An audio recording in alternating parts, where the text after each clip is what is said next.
It's time to shift gears, hop across the Atlantic, and head back to where we started, South Africa.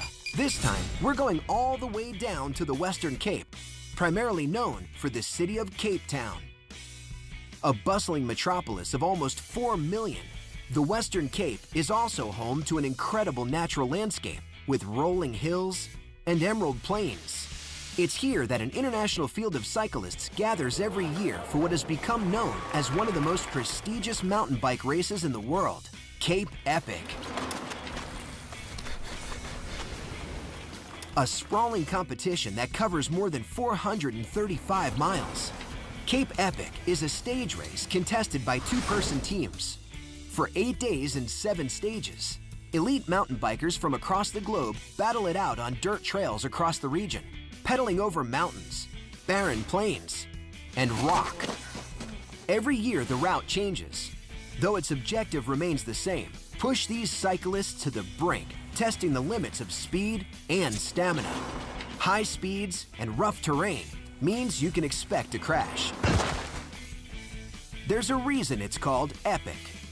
Each team must race together for the entire distance, maintaining their bikes and each other. If one rider falls, so does the other. Who said mountain biking isn't a team sport? The 2013 Cape Epic featured the most grueling route in the race's 10-year history. Stage 1 started in Citrusdal and featured a giant loop 60 miles around and through the Cederberg Mountains.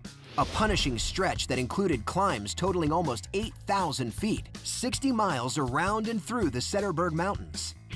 At these speeds, terrain like this almost guarantees a flat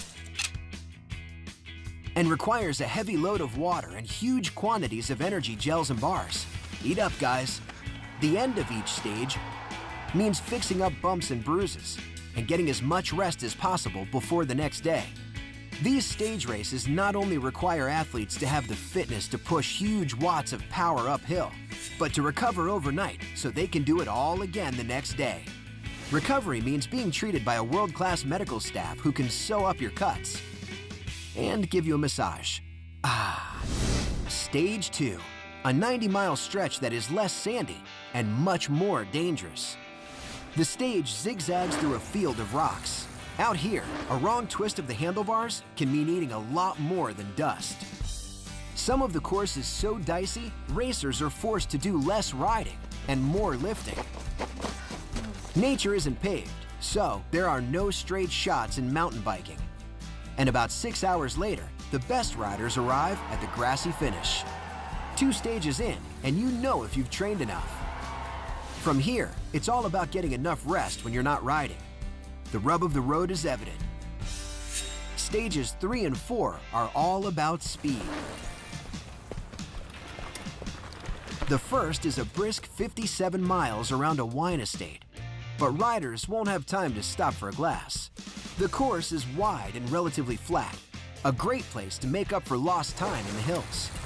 Stage 4 is 74 miles of dirt trails, and yes, a few paved roads. A welcome change of pace for riders who've spent almost 5 days navigating rocks and worse. The teams are more than halfway done, and it shows. But hey, there are still 3 stages to go. Gear up. Fortunately, Stage 5 is the shortest yet. A mere 46.5 miles full of long stretches interspersed with sharp cutbacks. Stage 5 is fast, which means taking your heart rate to its threshold and holding it there for 4 hours if you want to win. Weary at the stage finish, athletes will resort to anything that can ease the pain and give them an edge, including lowering themselves into a freezing ice bath.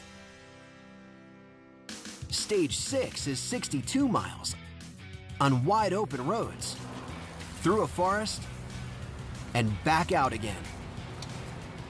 And finally, for those teams that recovered well enough to stay in the race, Stage 7, the finish.